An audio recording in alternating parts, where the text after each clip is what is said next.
Hi. So எல்லோரும் எப்படி இருக்கீங்க? எல்லோரும் படிச்சுக்கிட்டு இருக்கீங்களா? ஸோ வீடியோ போட்டு இப்போலாம் பார்த்திங்கன்னா ஒரு 15 டேஸ்க்கு ஒன்ஸ் தான் வீடியோ போட முடியுது. கொஞ்சம் ஹெல்த் இஷ்யூஸ்லாம் இருக்கிறதுனால வீடியோவே போடவே முடியல. பிகாஸ் படிக்கிறதுக்கே டைம் இருக்க மாட்டேங்குது. அப்புறம் எங்கேருந்து வீடியோலாம் போடுறது? ஆக்சுவலாக இந்த வீடியோலேயே பார்த்துருப்பீங்க, ப்ராப்பராக டெஸ்க்லலாம் வச்சு நோட்டு வச்சு புக்கை வச்சு படிச்சுக்கிட்டு இருக்கேன். ஸோ சிவியரான பேக் பெயின், ஒரு வாரத்தை கூட எழுதவே முடியல. ஸோ ஸ்பைனல் கார்ட் பெயின் இருக்கிறதுனால சுத்தமாகவே எழுதவே முடியல. ஏதாவது பின்னாடி பேக் பொசிஷனில் பில்லோ வச்சு நம்ம ரைட்டிங் டேபிளில் வச்சு மட்டும் தான் எழுதவே முடியுது.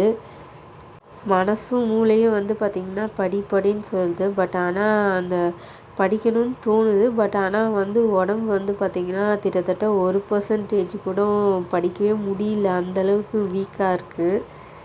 இதை நினச்சா நம்ம மேலே நமக்கு ஒரு வெறுப்பு வருது. என்னடா இது, நமக்கு படிக்கணும்னு தோணுது, ஆனால் உடம்பு இப்போ கோஆப்ரேட்டே பண்ண மாட்டேங்குதே அப்படின்னு சொல்லிட்டு.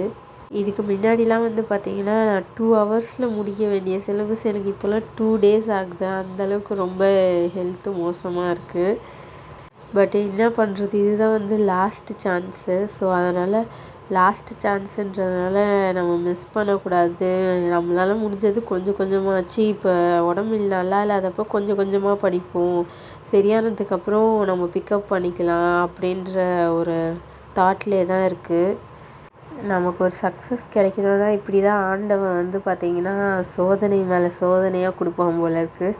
அப்படி தான் எனக்கு சோதனை மேலே சோதனையாக கொடுத்துட்ருக்காங்க. ஒரு பிரச்சனைன்ட்டு ஹாஸ்பிட்டலுக்கு போய் டேப்லெட் எடுத்து சாப்பிட்டா வேறு ஏதாவது டிஃப்ரெண்ட்டாக இன்னொரு பிரச்சனை வருது. அது எவ்வளோ பெரிய பிரச்சனையை கொடுத்தாலும் படிக்கிறத விடவே போகிறதில்லன்னு முடிவு பண்ணியாச்சு. ஸோ எல்லோரும் படிச்சுக்கிட்டே இருங்க. என்ன ப்ராப்ளம்ஸ் வந்தாலும் கவலைப்படாதீங்க. உங்களால் எவ்வளோ முடியுதோ அதை படிங்க. நல்லா இருக்கிறப்ப நம்ம நிறையா படிச்சுக்கலாம். ஓகேவா? ஓகே, பாய்.